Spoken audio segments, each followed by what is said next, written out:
Hi guys, I hope everyone is doing good. Today I'm coming up with 20-second set of vocabulary. Kindly watch the video until the end because I have given some examples for you. Let's start with the first word, poignant. Poignant. It's not poignant, it's poignant. Poignant. It's an adjective meaning வருத்தத்தை அல்லது இரக்க உணர்வை தூண்டுகிற அனுதாபம் உண்டு பண்ணுகிற. First example, her past story was poignant because her two sons committed suicide. Her past story was poignant because her two sons committed suicide. அவளுடைய கடந்த கால கதை ரொம்பவே இரக்கத்தை அனுதாபத்தை உண்டு பண்ணுகிற வகையில் இருந்தது. ஏனென்றால் அவருடைய இரண்டு பசங்களும் தற்கொலை செய்து கொண்டார்கள். Second example, generally in some public places, some people make you feel poignant about their livelihood. But be cautious because not every story is true. It's a kind of word to them. Generally, in some public places, some people make you feel poignant about their livelihood. பொதுவாக சில பொது இடங்களில் some people அவங்களுடைய வாழ்வாதாரம் உண்மையாகவே இரக்க உணர்வை அனுதாப உணர்வை ஏற்படுத்தக்கூடிய வகையில் இருப்பதாக உங்களுக்கு காமிப்பாங்க. பட் பி காஷியஸ், ஆனால் எச்சரிக்கையா இருங்க. Because not every story is true. ஏன்னா எல்லா ஸ்டோரியும் உண்மை கிடையாது. It's a kind of work to them. ஏன்னா அதுவும் ஒரு வகையான வேலை அவர்களுக்கு. Second one, poignantly. Poignantly. It's an adverb meaning சோகம் அல்லது வருத்தத்தின் தீவிர உணர்வை தூண்டும் வகையில். First example, some fake videos are created poignantly to get viewed and make fake projections about themselves. But those are not true. Some fake videos are created poignantly to get viewed and make fake projections about themselves. But those are not true. சில போலியான வீடியோக்கள் உண்மையிலேயே நம்மளுடைய சோகத்தை அதிகபட்ச சோகத்தை ஏற்படுத்தும் வகையில் தோண்டும் வகையில் உருவாக்கப்படுகிறது. எதுக்காக அப்படின்னா வியூஸ் அதிகமாக போகிறதுக்கு, ப்ளஸ் அவங்கள பார்த்தீங்கன்னா ஒரு போலியான தோற்றம், ஒரு ப்ரொஜெக்ஷன்ஸை உருவாக்குறதுக்கு அவைகள் எல்லாம் மேக் பண்ணப்படுகிறது. But those are not true. ஆனால் அவைகள் உண்மை இல்லை. Second example, some women are tortured by their mother-in-law poignantly for not having a good financial status on their parents' side. Some women are tortured by their mother-in-law poignantly for not having a good financial status on their parents' side. சில பெண்கள் அவர்களுடைய மாமியார்களால் உண்மையாகவே நம்மளுடைய சோகத்தை தூண்டும் வகையில் torture செய்யப்படுகிறார்கள். எதுக்காக அப்படின்னா அவங்களுடைய பெற்றோர்கள் சைடில் ஒரு நல்ல பொருளாதார சூழ்நிலை இல்லாத காரணத்திற்காக. Third one, halt. Halt. We can use this word as a noun and a verb too, meaning இடைநிறுத்தம், முடக்கம் அப்படின்னு சொல்லலாம். First example, their company was at a halt for 20 days last month. Their company was at a halt for 20 days last month. Last month அவர்களுடைய company 20 நாள் முடக்கத்தில் இருந்தது. Second example, due to heavy floods, our area's transport facility is at a halt. Due to heavy floods, our area's transport facility is at a halt. கடும் வெள்ளத்தின் காரணமாக எங்களுடைய பகுதியில் transport facility முடங்கியுள்ளது. In these two examples, I have used halt as a noun. Third example, because of heavy rain, our 5 lorries have been halted at Theni. Because of heavy rain, our 5 lorries have been halted at Theni. கனமழையின் காரணமாக நம்மளுடைய 5 loris தேனிங்கிற பிளேஸ்ல நிறுத்தப்பட்டுள்ளது. Fourth example, we have halted the work because of a payment dispute. We have halted the work because of a payment dispute. ஒரு payment தகராறின் காரணமாக நாங்க ஒர்க்கை நிறுத்தியுள்ளோம். Fifth example, due to the heavy rain, our area's electricity facility has been altered. Due to the heavy rain, our area's electricity facility has been altered. கனமழையின் காரணமாக எங்க ஏரியாவினுடைய மின்சார வசதி துண்டிக்கப்பட்டுள்ளது, முடக்கப்பட்டுள்ளது, நிறுத்தப்பட்டுள்ளது. So in these three examples, I have used halt as a verb. Fourth one, squint. Squint. We can use this word as a noun and a verb too, meaning கண் தசைகளின் பலவீனத்தால் ஏற்படும் ஒரு நிலை. இது கண்களை வெவ்வேறு திசைகளில் பார்க்க வைக்கிறது. நம்மளோட ஐஸ் வந்து 2 different directionsல இருக்கும் when we see anything. Another meaning, உங்கள் கண்களை ஓரளவு மூடிக்கொண்டு பார்த்தல். First example, the morning sun's brightness makes her eyes squint. The morning sun's brightness makes her eyes squint. Morning சன்னினுடைய வெளிச்சம் பிரகாசம் வந்து அவளுடைய கண்களை ஸ்குவெண்ட் ஆக்குகிறது. Second example, how to correct a squint problem. How to correct a squint problem. எப்படி squint problem நம்ம சரி செய்வது. In these two examples, I have used squint as a noun.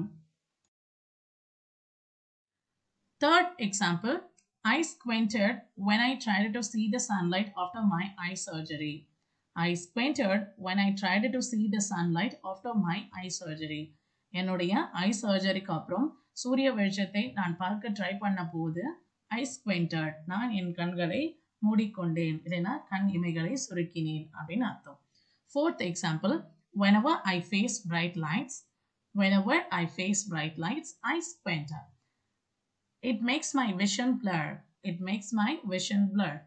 Whenever I face bright lights, I squint. எப்போலாம் நான் வந்து ரொம்ப பிரகாசமான வெளிச்சத்தை பார்க்கிறேனோ அப்போலாம் I squint, நான் என் கண்களை சிமிட்டுகிறேன்.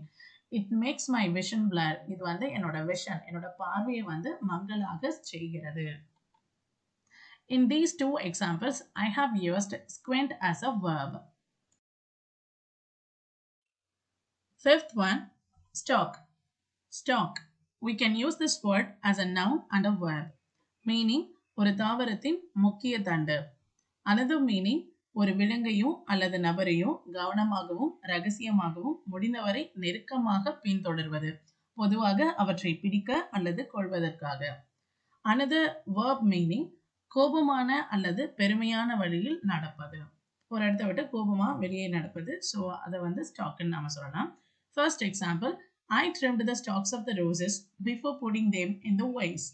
I trimmed the stalks of the roses before putting them in the vase. Vaseனா ஒரு குவளை. ஸோ நான் குவளையில் ரோசஸை வைக்கிறதுக்கு முன்னாடி அதனுடைய ஸ்டாக்ஸ், அந்த தண்டுகளை வந்து கட் பண்ணேன், ட்ரிம் பண்ணேன், which means குறைத்தேன் அப்படின்னு அர்த்தம். Second example, should I trim the stalks of the tulips?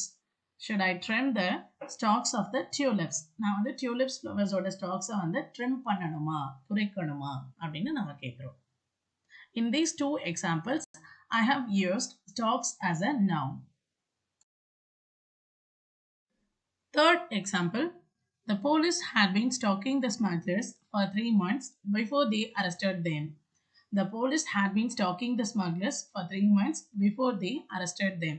Police வந்து ஸ்மக்லர்ஸ், அதாவது கடத்தல்காரர்களை அரெஸ்ட் செய்யறதுக்கு முன்னாடி, கைது செய்யறதுக்கு முன்னாடி 3 months வந்து அவங்கள ஃபாலோ பண்ணிட்டு இருந்தாங்க, நெருக்கமா க்ளோஸா வந்து வாட்ச் பண்ணிட்டு இருந்தாங்க. Fourth example, we stalked her until she entered the hospital. After that, we couldn't. We stalked her until she entered the hospital. அவ ஹாஸ்பிட்டலுக்குள்ள என்டர் ஆகிறதுக்கு முன்னாடி வரைக்குமே நாங்கள் அவளை பின்தொடர்ந்தோம். After that, அதற்கு பின் we couldn't, எங்களால் ஃபாலோ பண்ண முடியல. Fifth example, she didn't accept our words and stalked furiously out of the room. She didn't accept our words and stalked furiously out of the room. அவ எங்களோட வார்த்தைகளை accept பண்ணிக்கல, ஏற்றுக்கல, and then stalked furiously out of the room அப்படின்னா ரொம்ப கோபமாக கர்வமாக அந்த இடத்தை விட்டு, அந்த ரூமை விட்டு வெளியேறினாள் அப்படின்னு நாம சொல்றோம். So in these 3 examples, I have used stalk as a verb with 2 different meanings. First 2 examples வந்து அந்த நம்ம ஸ்டாக்னு சொல்றது என்னன்னா பதுங்கி பின்தொடர்து. அண்ட் தென் லாஸ்ட் எக்ஸாம்பிளில் ஸ்டாக் அப்படிங்கிறது என்னன்னா ரொம்ப ஃபியூரியஸாக, ஆவேசமாக நம்ம வந்து அந்த இடத்த விட்டு வெளியே நடக்கிறது, ஸோ வெளியேறி போகிறது, அதை தான் நம்ம வந்து ஸ்டாக்னு சொல்கிறோம். Sixth one, termite mounds. Termite mounds. It's a noun meaning கரையான் மேடுகள், கரையான் புற்றுகள்னு நம்ம சொல்கிறோம் இல்லையா, that is what this. First example, have you seen termite mounds? Have you seen termite mounds? நீங்கள் கரையான் மேடுகளை வந்து பார்த்துருக்கிறீங்களா? Second example, termite mounds are made of a combination of soil, termite saliva and dung. Termite mounds are made of a combination of soil, termite saliva and dung.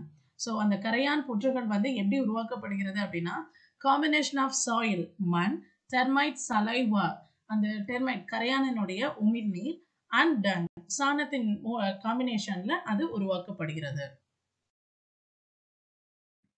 Seventh one, porous. Porous. It's an adjective meaning திரவம் அல்லது காற்று மெதுவாக கடந்து செல்லும் வகையில் நுண்துளைகளை கொண்டுள்ள. Another meaning மக்கள் செல்வதை தடுக்கும் அளவுக்கு பாதுகாக்கப்படாத. First example, clay soil is more porous than sandy soil. Clay soil is more porous than sandy soil. Clay soil na களிமண், sandy soil na மணல் மண், அதாவது மணலை தான் சொல்றோம். Clay soil is more porous than sandy soil அப்படின்னா களிமண் வந்து மணல் மண்ணை விட ரொம்ப நுண்துளைகளை கொண்டுள்ளதாக இருக்கிறது. Second example, the border in that region is porous so that some Naxalite could come inside freely. The border in that region is porous. அந்த ரீஜன்ல இருக்கக்கூடிய அந்த border வந்து போரஸா இருக்கு, அதாவது மக்கள் செல்வதை தடுக்கும் அளவுக்கு பாதுகாக்கப்படாம இருக்கு. So that some Naxalite could come inside freely. அதனால சில நக்சலைட் வந்து சுதந்திரமாக உள்ளே வர முடிகிறது. 8th one, squat. Squat. It's not squid, it's squat. Squat. We can use this word as a noun and a verb too. Meaning வெளியேற்றப்படும் திரவத்தின் அளவு, இது noun meaning. Another meaning யாரையாவது அல்லது எதையாவது திரவத்தால் அடிப்பது. Like water balloon, water gun use பண்ணி another person மேல ஒரு person மேல நம்ம water throw பண்றோம் இல்லையா, ஸோ அந்த ஆக்ஷனை ஸ்குவாட் அப்படின்னு நம்ம சொல்லலாம். First example, after I gave it a few squirts of oil, the door stopped squeaking. After I gave it a few squirts of oil, the door stopped squeaking. அதாவது நான் கதவுல கொஞ்சம் எண்ணெய் துளிகளை விட்ட பிறகு கதவு சத்தம் போடுவதை நிறுத்தியது. Second example, I poured a few squirts of machine oil into the sewing machine. I poured a few squirts of machine oil into the sewing machine. நான் வந்து தையல் மெஷின்ல கொஞ்சம் எண்ணெய் துளிகளை வந்து ஊற்றினேன் அப்படின்னு அர்த்தம். Third example, he squirted some tomato ketchup on the noodles. He squirted some tomato ketchup on the noodles. அவர் noodles மேல கொஞ்சம் டொமேட்டோ கெச்சப்பை ஊற்றினார். Fourth example, there was a leak in one of the pipes and water was squirting all over the kitchen floor. There was a leak in one of the pipes. அங்க இருக்க பைப்ஸ்ல ஏதோ ஒன்றுல league இருந்தது. And water was squirting all over the kitchen floor. னா kitchen floor ஃபுல்லா water வந்து வடிந்து கொண்டிருந்தது. Fifth example, my son was squirting his friends with a water gun. My son was squirting his friends with a water gun. என் பையன் water கன் வச்சு அவனோட friends மேல தண்ணீர் எடுத்து கொண்டிருந்தான். Ninth one, mule. Mule. It's a noun meaning பொதி சுமக்க பயன்படுத்தப்படுவதும் குதிரைக்கும் கழுதைக்கும் பிறந்ததுமான கலப்பின விலங்கு வகை, அதாவது கோவேறு கழுதை. Another meaning சட்டவிரோத மருந்துகளை மற்றொரு நாட்டிற்கு கொண்டு செல்ல பணத்திற்காக ஒப்புக்கொள்பவர், அவங்களையும் நம்ம மியூல்னு தான் சொல்வோம். First example, a mule is an animal that is used for carrying heavy loads. A mule is an animal that is used for carrying heavy loads. மியூல்ங்கிறது வந்து ஒரு அனிமல், அதாவது கோவேறு கழுதை. that is used for carrying heavy loads அப்படின்னா அந்த கோவேறு கழுதை வந்து அதிகமான பாரங்களை சுமந்து செல்வதற்கு பயன்படுத்தப்படுகிறது. Second example, mostly poor people are used as mules to carry illegal drugs. Mostly poor people are used as mules to carry illegal drugs. பெரும்பாலும் சட்டவிரோத மருந்துகளை எடுத்துச் செல்வதற்கு ஏழை மக்கள் வந்து மியூல்ஸ் ஆக பயன்படுத்தப்படுகிறார்கள். 10th one, leather. Leather. We can use this word as a noun and a verb. Noun act ஆகும்போது leatherோட மீனிங் என்ன அப்படின்னா நுரை. வேர்பா ஆக்ட் ஆகும்போது அதனோட மீனிங் என்னன்னா அந்த நுரையை உருவாக்கி அதனால ஒரு பொருளையோ இல்லைன்னா ஒரு யாரையோ வந்து கவர் பண்றது, அதையும் நம்ம லேதர்னு சொல்லலாம்.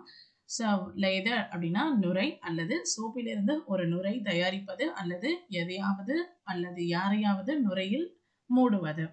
First example, first wet the hair, apply some shampoo and then rub it gently. you get a white leather. First வந்து hair ஈரம் பண்ணுங்க. Apply some shampoo. கொஞ்சம் shampoo apply பண்ணுங்க. And then rub it gently. அதுக்கப்புறம் அதை வந்து ரொம்ப மெதுவா வந்து தேய்ங்க. You get a white leather. உங்களுக்கு வந்து ஒரு white கலர்ல இருக்கக்கூடிய நுரை வந்து கிடைக்கும், ஃபார்ம் ஆகும் அப்படின்னு சொல்றோம். In this sentence, leather act as a noun. Second example, my kid lathered himself with a neem shampoo. My kid lathered himself with a neem shampoo. Hereafter, I should not keep it here. Hereafter, I should not keep it here. My kid lathered himself with a neem shampoo அப்படின்னா என் kit வந்து அவனே neem shampoo எடுத்து நுரையெல்லாம் பண்ணி அதால ஃபுல்லாக cover பண்ணிக்கிட்டான் அப்படின்னு அர்த்தம். Here after I should not keep it here. இதுக்கப்புறம் நான் இதை இங்கே வைக்கக்கூடாது. அந்த இட்டுங்கிறது என்னன்னா அந்த ஷாம்பு பாட்டில் தான்.